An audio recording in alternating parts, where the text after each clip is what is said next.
Greetings duelist and welcome to another video. So, I wanted to make a very short, well, I don't know if it'll be short or not, but I wanted to make a very concrete discussion videos because with the release of Tearlaments in Master Duel, I feel like you're going to see this deck a lot. This deck will be pretty much everywhere, and like as fun as the archetype is and as great as the avenues it is, exploring the deck, and a lot of people probably won't want to play against this. They'll probably want to cater to another strategy, and they'll try to find avenues and ways how to defeat the deck. What I'm going to do here, I'm going to talk about a lot of cards, both expensive and budget options, both optimal and suboptimal. I'll be talking about their strengths, their weaknesses, and how crucial these cards are for Tearlaments. I'll also be talking about one archetype. You probably will already seeing it on the screen, but there's one particular archetype that I feel like it has a really good chance against Tearlament, depending on how you structure the deck, if you win the die roll, and how you open your plays against them. Without further ado, let's begin. The first thing I'm gonna do is talk about hand traps. There's a number of them. The number one hand trap to face off against Tearlaments is Dimension Shifter. Tearlaments is a graveyard-centric strategy. They revolve around milling cards, sending cards to a graveyard, and fusing when cards are being sent. So having a card that literally shuts down the ability to even have cards touch the graveyard is hugely detrimental for them. If you resolve Dimension Shifter against Tearlaments, 90% of the time they're skipping their turn. Unless like they have like other avenues and ways to keep playing the strategy, but you're preventing a lot of things happening. You're preventing the fusions from hitting the board. You're preventing them from shaving your deck. You're preventing them from like accessing to a lot of their plays. Yeah, I feel like out of all the cards in the game, at least hand traps wise, Dimension Shifter is a really powerful choice and should be like the number one priority on your list if your deck can afford to run it. Another hand trap that I think is very optimal is DD Crow. The thing about DD Crow is it's specifically good against the Sirens. The Sirens need themselves plus another monster or multiple to monsters to fuse for their fusion summons to occur. So if you DD Crow the Siren itself, the performance of the fusion will not be fulfilled because the material is no longer where it needs to be sent back to the deck. So DD Crow is really good for that. So the thing about DD Crow is you need to be careful when you use this card. Like, another thing you can do with DD Crow is that you can banish the Kit Kalos after the Kit Kalos was used. Because after they use Kit Kalos once, remember, this card is limited. So having the card limited means that they have to contest this card. Like, they need to shuffle this card back or recur it by other means if they want to keep reusing the effects, or if they want to summon like other names. For example, Roll Kalos does need Kit Kalos as a material. So if you banish it with DD Crow, you're taking away their ability to make Roll Kalos, and you're taking away their ability to like expanding upon the game with other fusion summons or other like abilities or other avenues. Speaking of Kit Kalos, another hand trap that I want to talk about is Ghost Reaper. Banishing Kit Kalos is a really big deal. If you don't give them the ability to summon that monster, it significantly hinders their ability to play their deck optimally. Like, it doesn't mean that they cannot play, it only means that it hinders them by a lot. You're taking away the ability to make Roll Kalos, you're taking away the ability of them like siphoning through cards, you're taking them away the ability to mill a plethora of cards. So like any card that can contest with Kit Kalos is a card that is warranted on the deck, like as a hand trap. That's why you also see FF Valor and Impermanence.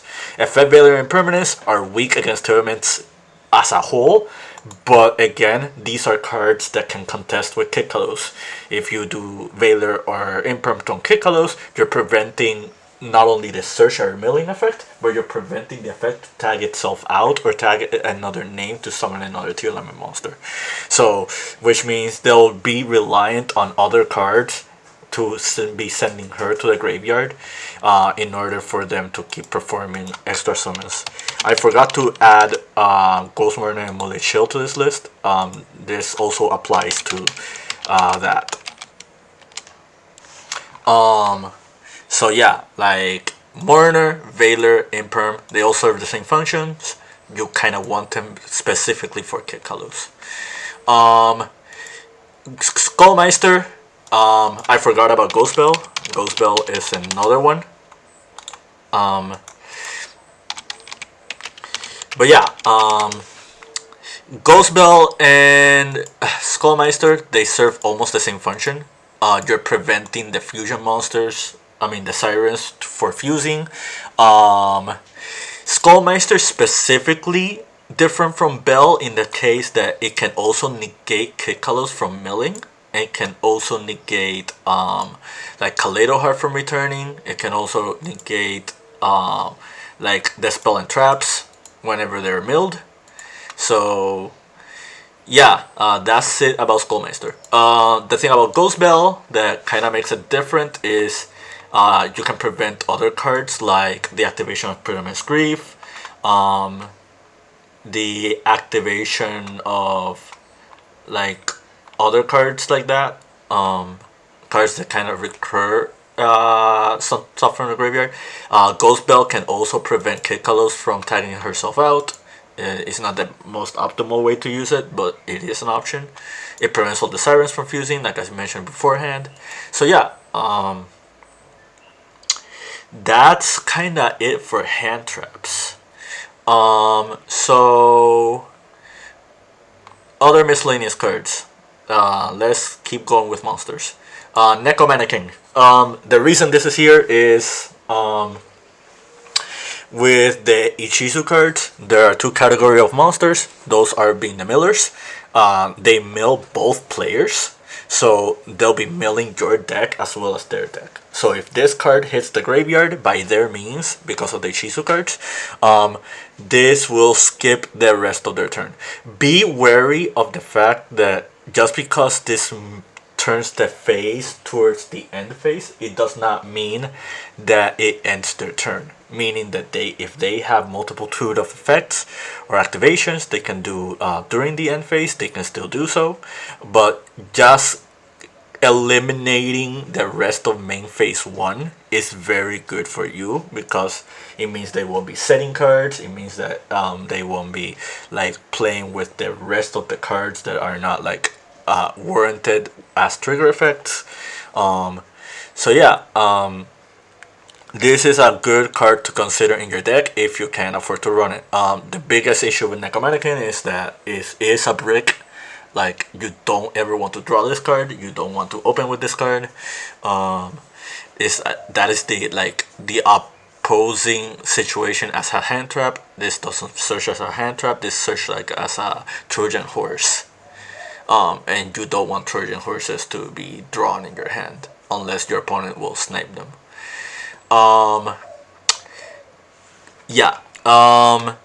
Let's talk about the Ichizu cards. Ironically enough, these cards serve against the tier deck. Like, its most optimal way to be played is in the tier deck, because the tier deck can mill these cards. But these cards can also serve as cards that can be used against tier itself. So if you can play another strategy that can afford to run these cards or use the discard cost for these cards, it is very, very powerful. Medora, I guess I'll talk about Gravekeeper's Trap. Gravekeeper's Trap has unique effect that shuts down the opponent's graveyard if you have exchange of the spirit in the graveyard. So that is another very optimal card you can use. So because it will pretty much shut down a lot of tier effects. Curse of End of Anubis and Majesty's Fiend. I'll talk about End of Anubis first. This card prevents everything in the graveyard that activates pretty much. It's pretty much like a super powered Skullmeister as a floodgate. It is not a hand trap, sadly. You kind of have to summon it. But there are ways to summon this card. It is a tribute monster. One way Sprite players can summon this is with Mannequin Cat. You can target a dark monster. This is a dark monster, and just summon it. But yeah, if this card is on the board, it's really hard for Tearlaments to stop, because it stops all the sirens from fusing. It stops all the milling effects, all the effects in the graveyard. Yeah, pretty much that. One hand trap I forgot to talk about is Duel Lovebird. This deck can add multiple times. This deck can go crazy with their mills. So just stopping them from adding more than once could be significant. It makes a huge difference, because there's a huge difference between them adding or not adding the trap cards, or them adding out of other effects. The usual end board you'll see with Tearlaments is they'll have destruction on the board, destruction on the graveyard, and destruction from back row. So cutting ways for them to get to all of their interruptions at once is very beneficial for you. So that's the function behind Duel Lovebird. Majesty's Fiend. Very simple. Neither player can activate effects from monsters in general. This shuts down the entire deck unless they open like their traps. And so very powerful card if your deck can afford to run it, and if you can summon it effectively. This is a good floodgate. Lava Golem and Sphere Mode.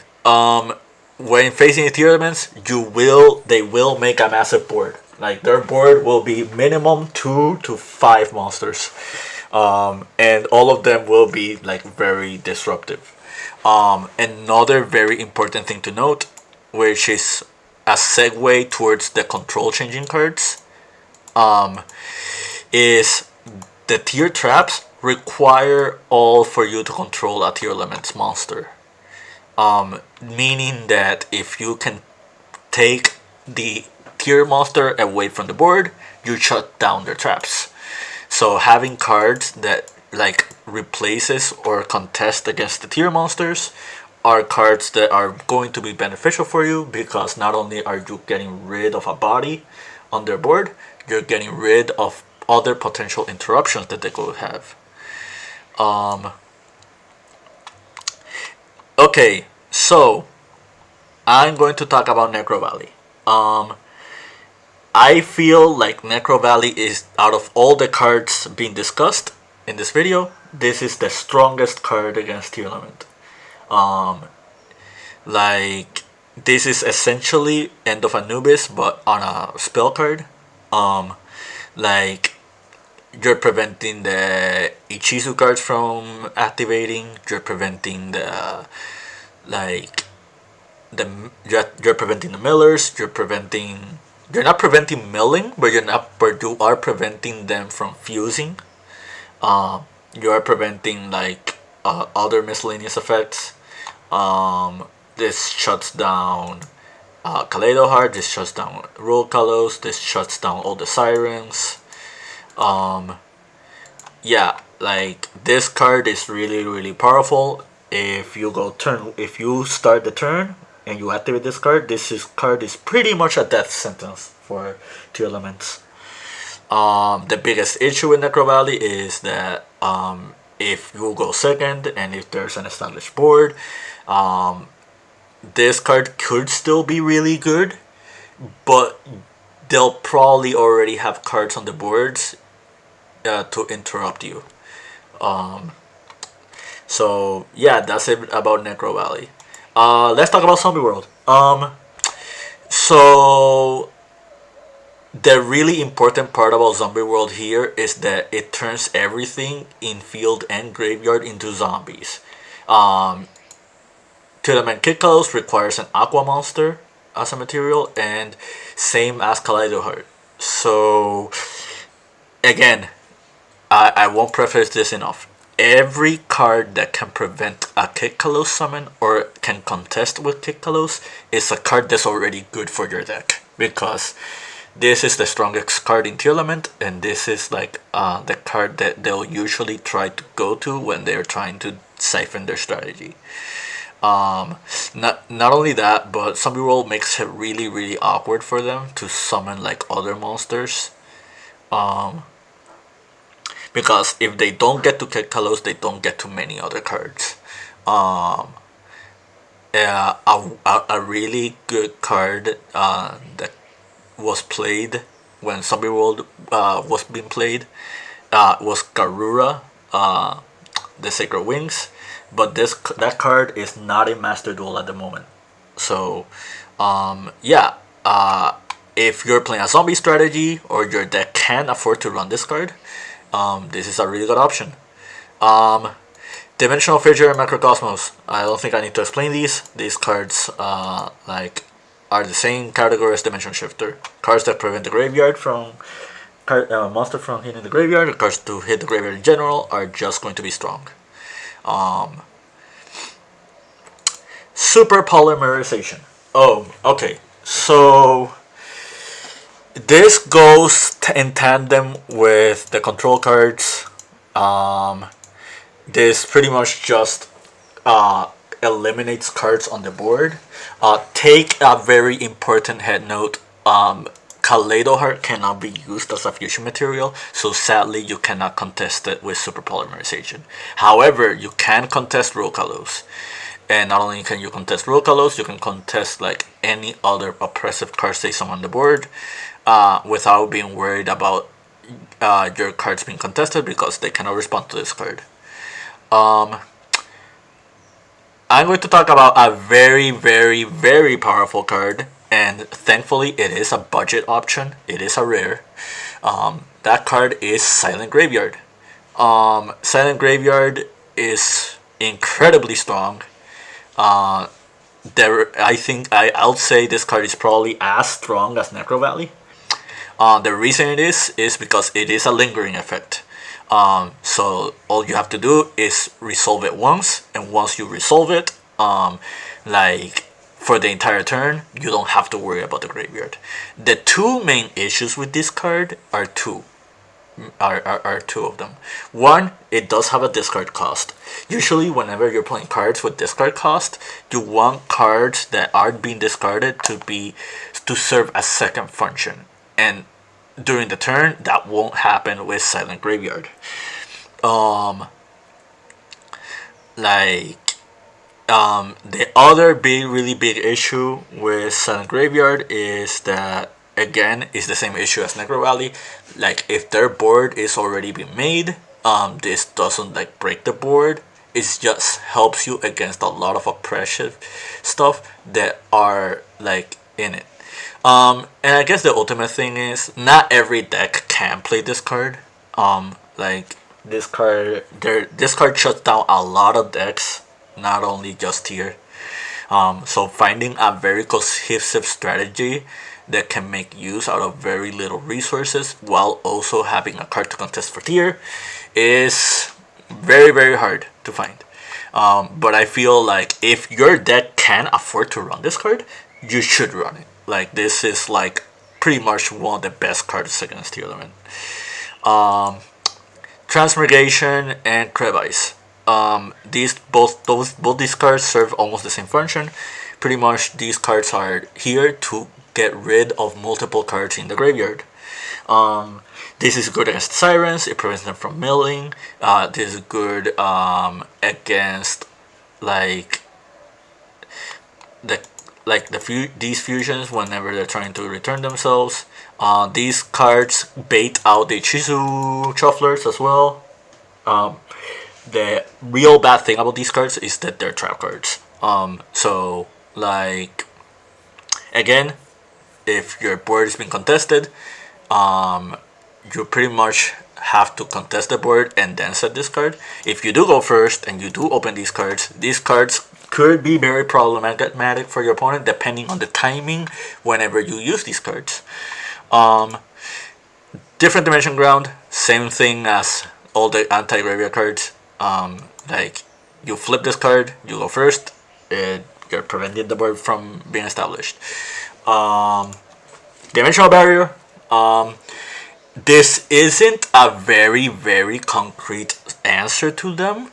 However, this is really strong because again, it's another card that prevents Kikalo Summon. Not only does it prevent Kikalo Summon, but it prevents all the Sirens from being used, and a turn where the Sirens cannot be used is a turn that is really good for you. Same goes for non-fusion area. I guess I'll talk about Shadow Imprisoning and Soldering. Again, these are anti-graveyard cards. All the Tearlaments monsters except for Rhino Heart and Rule Kalos are dark, so Shadow Imprisoning Mirror is a very welcome addition for your deck. This card is I like this card slightly more than other graveyard cards because it also prevents monsters on the board. It's pretty much like Skill Drain on that regard. So if you're facing an established board and they have already dark monsters on the board, that can be problematic. This pretty much prevents them on the spot. But yeah, it is a rare, so it is very friendly to be craftable. Like, so I feel like this is a really good budget options. Soul Drain, pretty much the same thing. Monsters that are banished and in the grave cannot activate. You have to be careful with this card because you can't just flip it in response to an effect being activated. You have to preventively activate it like beforehand before they start milling. Which is kind of bad because it means that it's being telegraphed.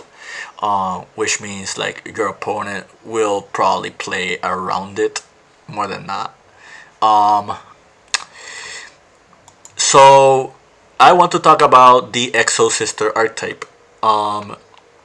If for those who don't know, Exo Sister is a monster archetype that pretty much revolves around XYZ summoning, punishing your opponent from moving cards in the graveyard. Tearlaments is the one deck that pretty much makes Exo Sister the most optimal matchup against across the board. It makes it super easy for you to make all these monsters, and not only can you make these monsters, but some of these monsters are very oppressive against your opponent. Like the first one I'm gonna talk about is a Sophiel. Like a Sophiel is pretty much the same thing as End of Anubis, Necro Valley, like Abyss Dweller, like all those anti-graveyard cards. Like if you summon this with an Exo Sister, you're pretty much shutting down your opponent's turn. Like this one prevents them from summoning from the graveyard, so this is really strong. This is banishing on one card on the board. This non-target banish and can tag out to any of the other names. So yeah, I feel like if you were a fan of Exo Sister, this will be a good format for you because Tearlaments should be a favorable matchup for you, despite how powerful it is. I will make a short disclaimer: the deck will be very powerful. So despite you having an advantage over them with how strong your cards can be, you still have to properly deck build, and you probably have to like tech very heavily for Tearlaments. I guess the last card I will talk about is the last two cards I'm gonna talk about is Evenly Matching Abyss Dweller. let me talk about Evenly Meshed. Um, this is a very strong blowout. If you resolve this card, you will be ahead of the game. There's only one problem you have to contest with, and that is Tearlaments Crime. Um, Tearlaments Crime is a searchable Omni-Negate, which will prevent you from resolving blowout cards like Evenly Matched. But again, this requires them to control a Tearlament monsters, which is very essential for all the control cards. So again, if you can pair Evenly Matched with a card that can contest against crime, or they don't search crime, or they don't have any way for another Omni Negate, this is a very significant blowout. Abyss Dweller. This is going to become the most important card in the Tearlaments Mirror Match. This card will be very important in any strategy that you play if you can afford to summon rank 4s. This card pretty much shuts down Tearlaments as a whole, but at the same time, you have to take note, Tearlaments can also summon this card. This card isn't like super strong either. It's like 1700 attack. So if they can play around it, or they can play through it for one turn, like this card won't be like the end all be all for them. But it is a really, really strong card. I feel like if you can resolve this card, it's just very, very powerful. But yeah, this has been like a current small analysis on like other cards to use against Tearlaments. You will be seeing this deck a lot in Master Duel, so it's best you prepare for them as much as you can while the format lasts. I hope you enjoyed this type of content. Keep practicing and keep dueling.